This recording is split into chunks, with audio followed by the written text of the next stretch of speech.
This church was built in the year 1868. I was honored to come to White Rock because my wife, formerly the pastor here. So I got to try to do better than she did. So that's a great honor. I got to White Rock because I was called by people from White Rock who had been put on notice by the conference that it might not be possible for them to send a pastor. And so that now is 5 years ago. But I had to wait for the Lord to make it real to me exactly why the Lord wanted me here. And it took time. And I did not move on major things until other things developed. And then we began new ministries and things that we're involved in now. And among those other things has been the separation of the church from the conference. I am a native of the area and have family members in the church, been a part of White Rock Church over the years, because in reunions and homecomings and whatnot over the years I have participated here. And one of the sister churches, as I said, Mount Gregory Church is my home church. My mother's people are in the cemetery out here. And so I'm well acquainted, and I had retired, and that's why I was called. They asked me, "What are you doing?" And I said, "I finally decided I'm not doing anything else." And they asked me to consider being the pastor here. That's how I ended up here.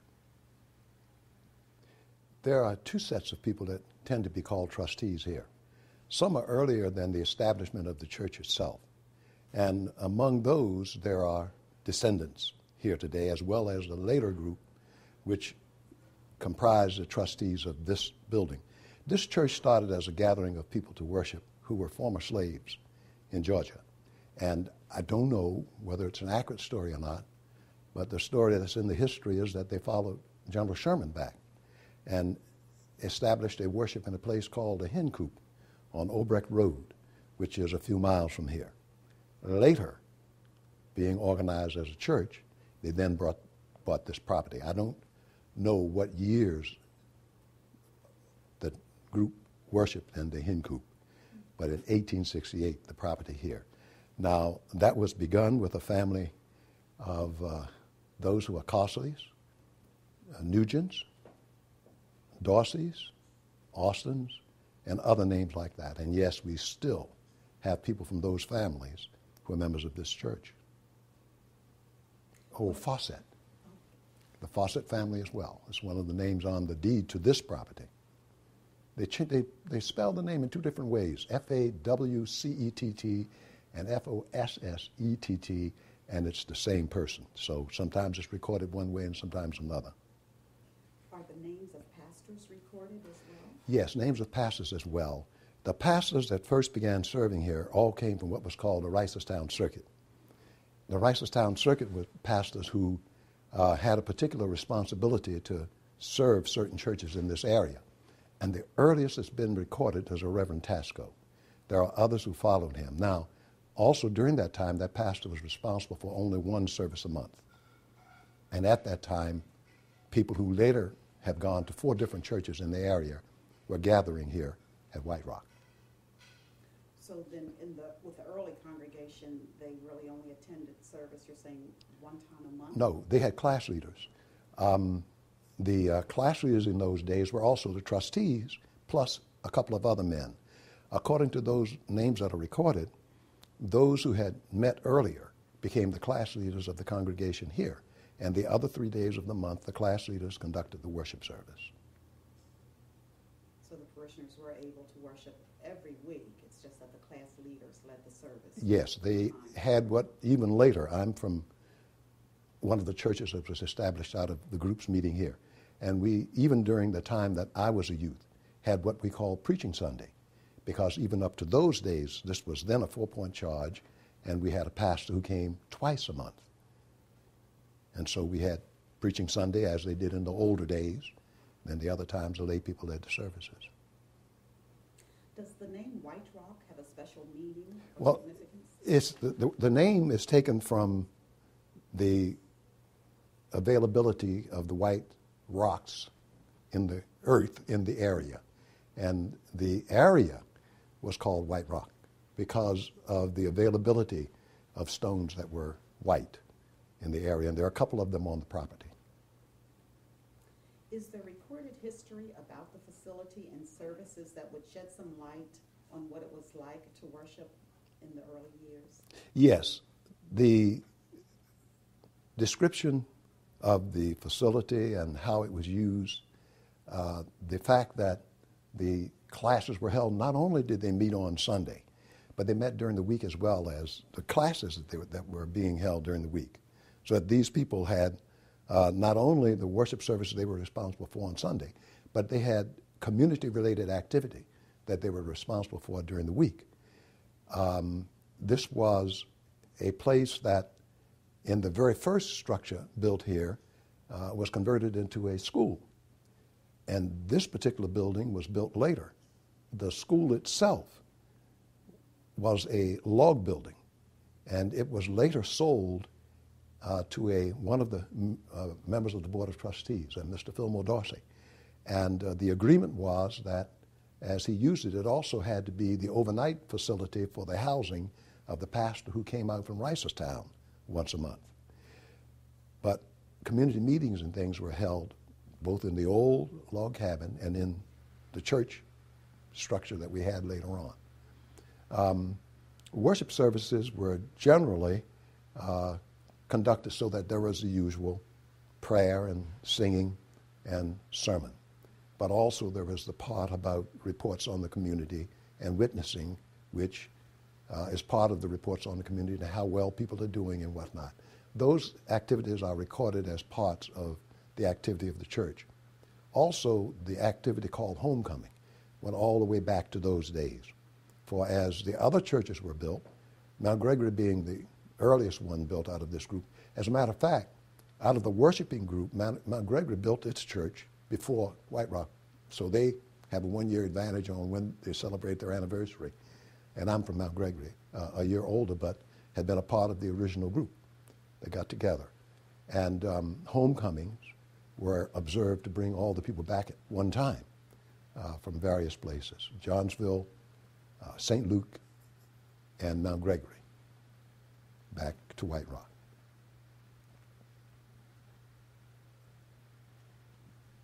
Sometimes when we explore our histories, we find surprises or things that are unusual. Is there anything surprising or unusual about White Rock's history?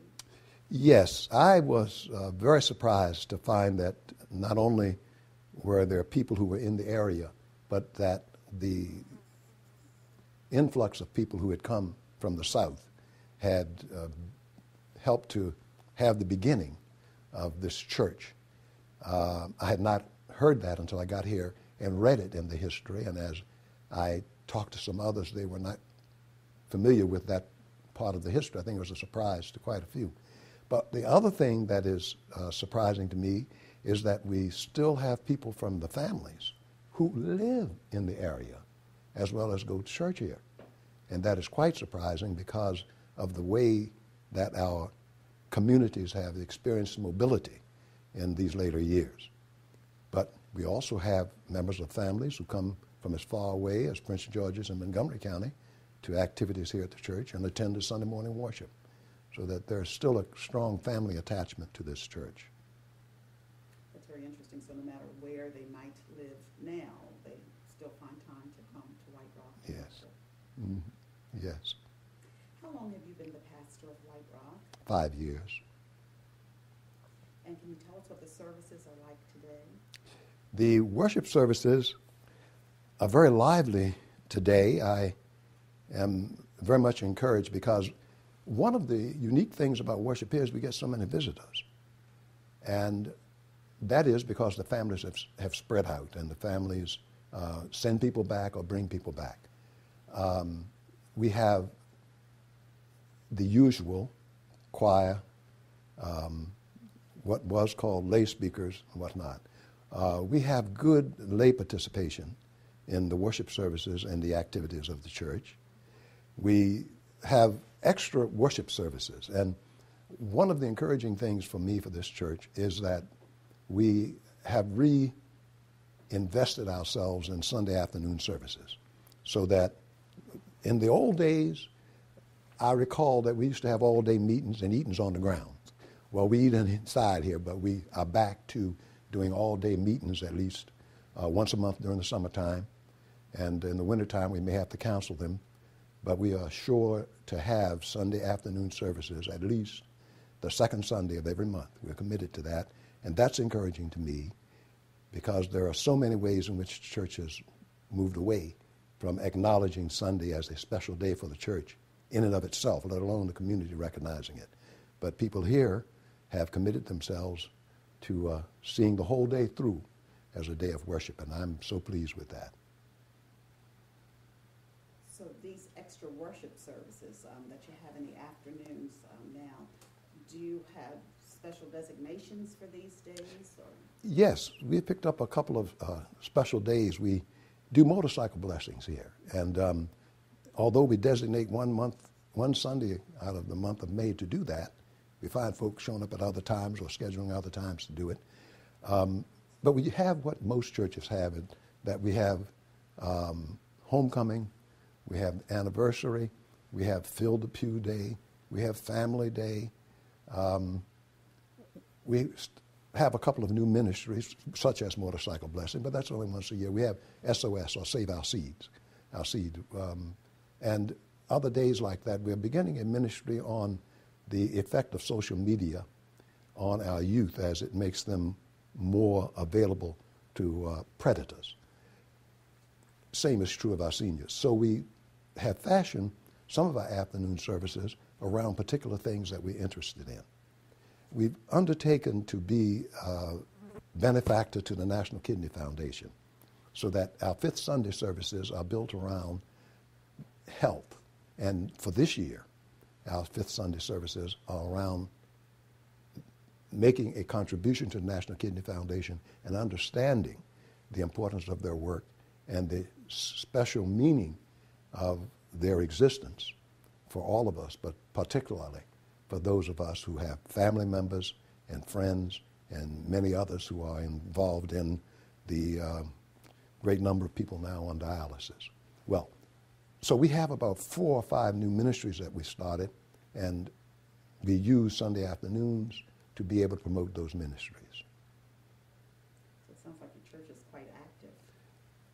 Yes, at times I feel that people are being a little too strung out, and that's an absolute fact. You can overtax it.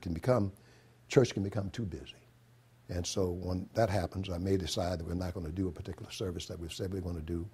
But I also find that people who do not engage themselves in the work for the church are engaged in something. So I just give them the opportunity to make a choice. Can you tell what the vision and mission of White Rock Church? One of the things that we started is a school on evangelism.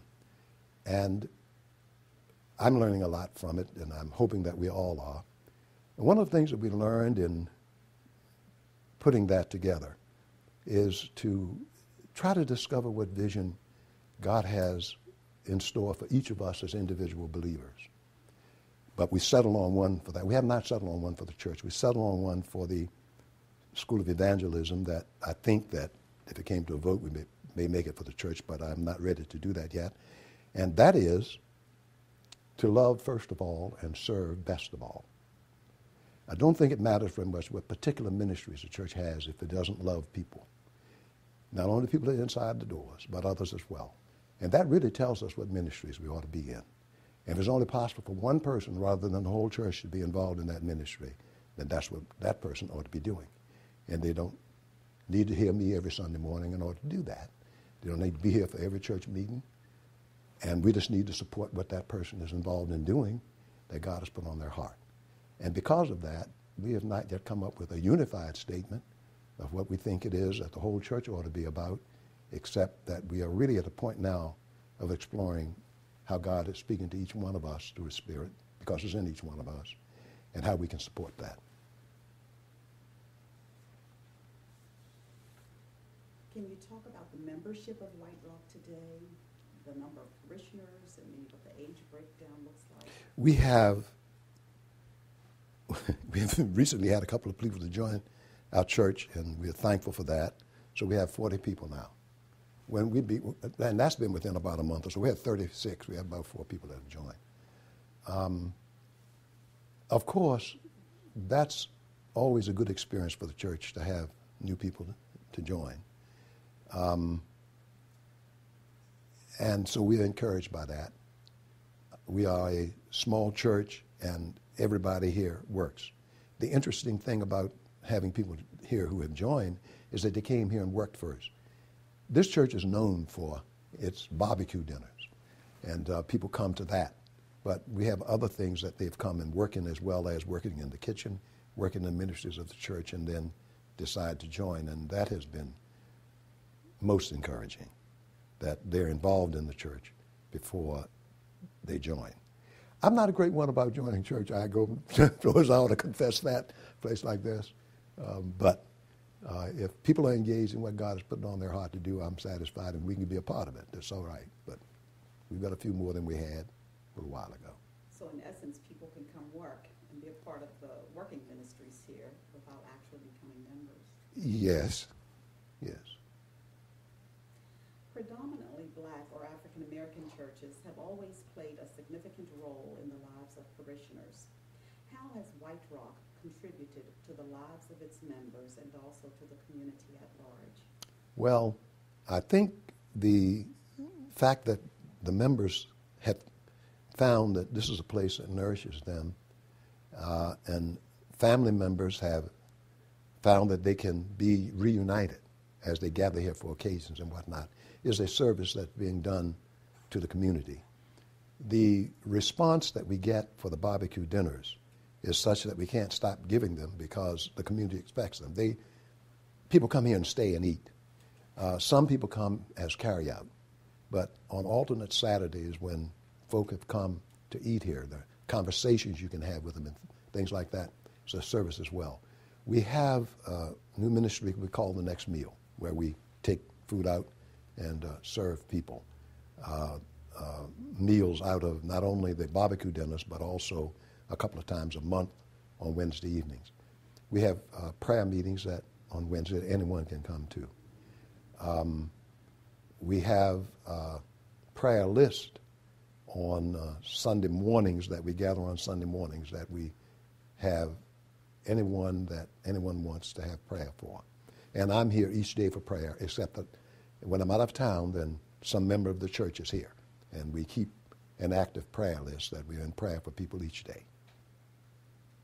So parishioners or those who work in the church can come at any time during the week then for prayer? Yes, generally I'm here around 11 o'clock.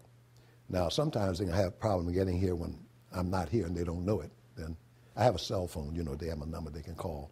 But generally I'm here by 11 o'clock and I'm here until 12:30 or 1 o'clock at least, unless someone shows up and we have something else to do. Is White Rock presently affiliated with United Methodist Church? We're no longer affiliated with United Methodist Church. And that change has allowed us the opportunity to examine why we were doing what we were doing, whether our hearts were really into it, but we were doing it because we were trying to meet some particular standard, and to reinvest ourselves in who it is that we are as a church, because if we're not this, how can we be that unless we know what it is? And so it's been a great opportunity for everything, including the rituals we have, to membership vows, to expectations for ourselves as officers of the church, a reorganization of responsibilities in the church to lessen the number of committees and things. So, and it's a process that we began in October of last year, and we're not going to complete it for another year or so. There is a number of people now involved in the School on Evangelism. And by the time we finish that school, which I'm hoping continues even after I'm gone, then leadership of the church will have been through the classes in the school. So far, our decision is not to present any credentials at the end of courses or whatnot, but to keep ourselves involved in study about what it means to, two things, what it means to be a church and what it means to be a Christian as redundant as that might seem, I mean, it's something that I deal with every day. I mean, not just a matter of whether or not the church, but me personally. And what is God doing in particular situations? And this change has allowed us to have an excuse to examine things again and to be able to say to each other, maybe we ought not be doing this anymore. And it's been a wonderful change to have the opportunity to do that and to be able to accept the challenge that it brings, not being United Methodist, but determining what it is just to be the church that we are. Did all of the members endorse No, this change? no. At that time, we had 34 members and 5 did not. Because I don't count. I just got the total figure. I don't know who they were. But the congregation, whoever counted, knows. But we have only one who has actually left the congregation. And because of the way that we have done things, where people are engaged in making the changes we need to make, I have not any indication that whoever the other 4 are not on board. And it really, folk can have their opinions about anything they want. And everybody's free to leave and go join another church if that's their desire at any point. But it was not a unanimous decision. How do you want White Rock to be recognized or remembered in the community? Having this opportunity to grow into something different, I hope it's something better. And I would want us to be a growing church without respect to the numbers, but growing in our commitment to God, to each other, and to our community. Growing in the personal growth that we can experience, which is spiritual growth. And just to see the church keep on growing in common understanding of what folk feel is good for the church would mean increase in the membership of the church. But no, I'd like to see myself grow as the pastor of the church, and I'd like to see the church continue to grow. I want it to be a growing church. And maybe we can redefine what it means for a church to grow, but I think every church is that way. We all want to grow more in the grace of God, fulfill what we think or what we may feel God has called us to do. And I just like to see that continually being fulfilled in deliberate ways in White Rock Church. In closing, is there anything else that you would like to share about White Rock Church? Well, of course, we are a church surrounded by a cemetery, which limits the amount of sanctuary growth we're going to have. We're not going to get any bigger than this foundation that we're on here. So we have an excuse in trying to grow, to make sure that we ourselves grow and that we do what we need to do in the community without being overly concerned about how many more people come through the door, but being able to grow the church out into the community. And the church came from people in the community, and I would want the church to be remembered as a church that has grown out again into the community wherever people are gathered, and that people may come here because there are certain reasons to gather here. But I think White Rock Church will be around. I'm convinced White Rock Church will be around for a long time.